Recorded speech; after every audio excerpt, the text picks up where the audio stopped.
I love the idea that people can project um, and imagine where this character goes from here.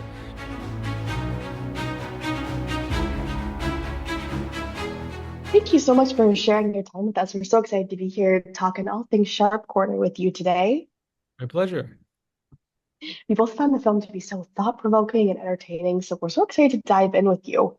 And I wanted to start off by saying, as I was watching the film, I was so conflicted on how to feel about Josh because there were moments I felt compelled to sympathize with him, but then others, I feel like I was really rooting against him. So I'm curious for you, when you were adapting Russell's short story and writing the screenplay, did you ever experience similar feelings when you were exploring who Josh is and his story? Yeah, I wanted him to be a challenging character. I wanted people to, as we do, we're sort of wired to identify with our protagonist and want what they want. But then I wanted to get people on side with that and then slowly sort of pull the rug out and ask some challenging questions and create that um sort of tension between wanting him to achieve his objectives and then feeling like, well, what does it say about me if I want this person to succeed?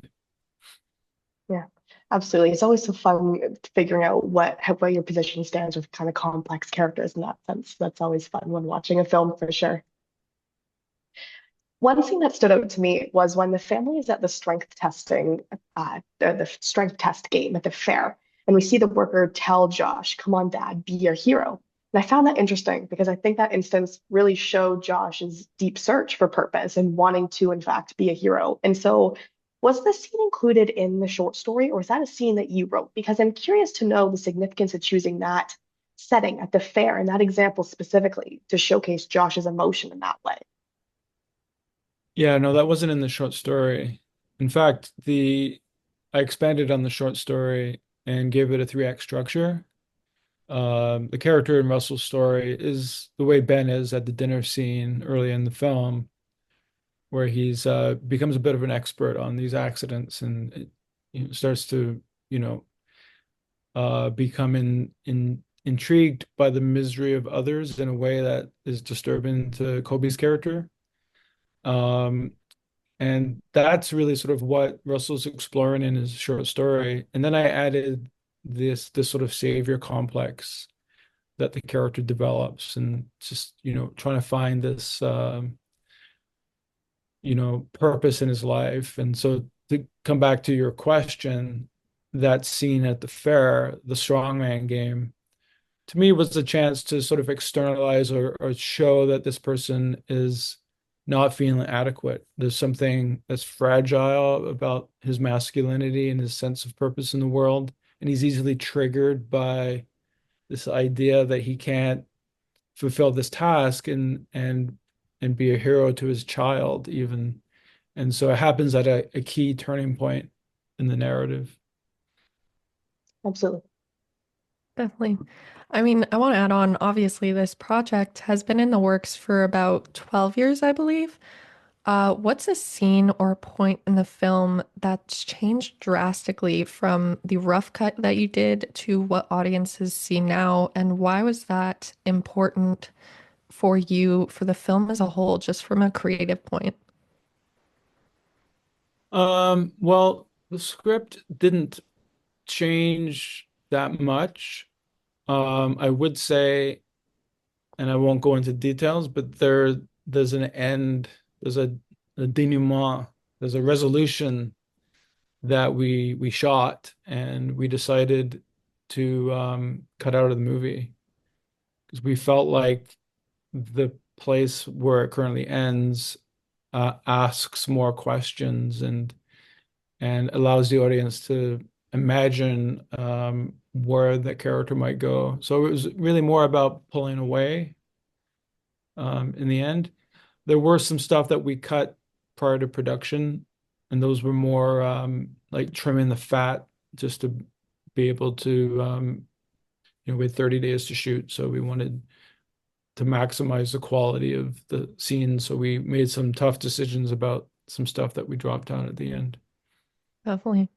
I feel like one day, hopefully, we'll get a director's cut and we'll get to see everything that was missed out. Do we think that's in the future? Maybe. I don't know. I don't know. I think I love the idea that people can project um, and imagine where this character goes from here. It feels like once we landed on this ending, and when the audience gets to see where this character goes, it starts to feel like a dark, twisted origin story, and like this guy's not going to do good things from here. Definitely. I also want to talk about something else that stood out to me while watching was the fact that the house feels like a character in its own right. So I'm wondering, what was the creative process behind developing this space, and were there any specific props or stylistic choices that you felt were essential to bring this house to life? Well, we built the house, and we built it on a wooded corner. We found the perfect corner, and we decided to build the house. And I worked with my production designer, Jennifer Stewart, who's an architect by trade. I mean, she's been a production designer for over 25 years. And we wanted to have a home that would have been new in the 60s. It was that sort of 60s style home that had a lot of potential in terms of renovations, but it was already it had a beauty in and of itself. It could be perceived as a dream house, but also worked economically, like in terms of the story, the characters couldn't afford the same level of house in the cities, so they had to move to a remote location in order to have a house of that size and scope. Um, but then something interesting happened. We were planning to shoot in the spring, and then we had to push uh, for our cast. And when we built it, we had to grow the grass, and it wasn't properly grown in. So the summer, when we came back to it in the fall, the place felt lived in, and it just felt more real. And so that delay in production actually sort of helped us, and it really felt like a real house even for us, and we had just constructed it basically in a platform. Definitely. Everything happens for a reason. Mm, it's true. I was watching an interview from TIFF with Collider, and Ben Foster was speaking about the Talking Head song Once in a Lifetime, and specifically the line, "How did I get here?" in relation to Josh's character in his life. So I'm curious to know for you as a writer and a filmmaker, how do you use music to help you understand these characters' lives that you're exploring on a deeper level? And was there any other music involved in developing Josh's character through thinking in the musical lens of that? Well, I'll just say, about that specifically, the first conversation I had with Ben after he agreed to do the movie, we had a Zoom, and he talked about that song, which for me had been a favorite song of mine for decades. Wow. I knew that I had found the right collaborator to play Josh, and that line that the character says at the end of the movie in the script was very close to "My God, what have I done?" And so all I needed to do was like tweak the line a little bit to make it exactly the lyrics in that Talking Head song. And that song speaks so much to about the character, and a character who doesn't live an examined life, and who is doing everything that he feels like he's supposed to do to be successful and to be happy. He finds himself lost in a dark wood, having lost his way. And so it's that kind of like midlife crisis kind of story.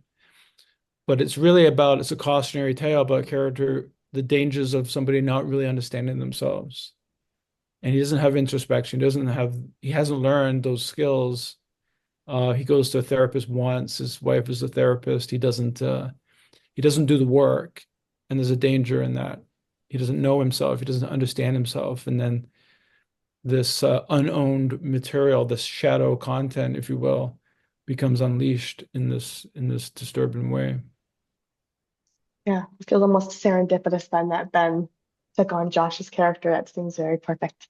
I think we found the right collaborator for sure. Yeah. Absolutely. And the performances were fantastic. Oh, thank you. Yeah. But the film and the house kind of stick to a very neutral color palette, which Nicole and I were kind of talking about. And we're wondering if it represents the way Josh was feeling internally, or how did you just decide to use color or incorporate it to elevate this film? Well, specifically for us, color, we wanted to negate like safety yellow, like the color of the sharp corner sign. We wanted that to be only the street lamp at night and and then to sort of negate it otherwise. And so and then working with the costume designers and with Ben, he brought this sort of blue palette to his costumes, to his wardrobe. And then in the house, we just wanted to keep it, we wanted to keep it away from red and keep it away from orange and keep it away from yellow and use those colors in very key moments. And so the exception to the red was his beater, his red Yaris, and then just hold off on the yellow because the yellow is sort of anxiety inducing and it's the focus of the sharp corner sign. Definitely. I love how color can play a part in how we perceive things, especially in film. Yeah. Yeah, I'm glad that that was felt. Absolutely. After we watched the film, Gracie and I were actually chatting about obsessions of our own. Hopefully, none are as deep rooted as Josh's. But we did come to the conclusion that film has always been something both Gracie and I have loved and been obsessed with from a young age.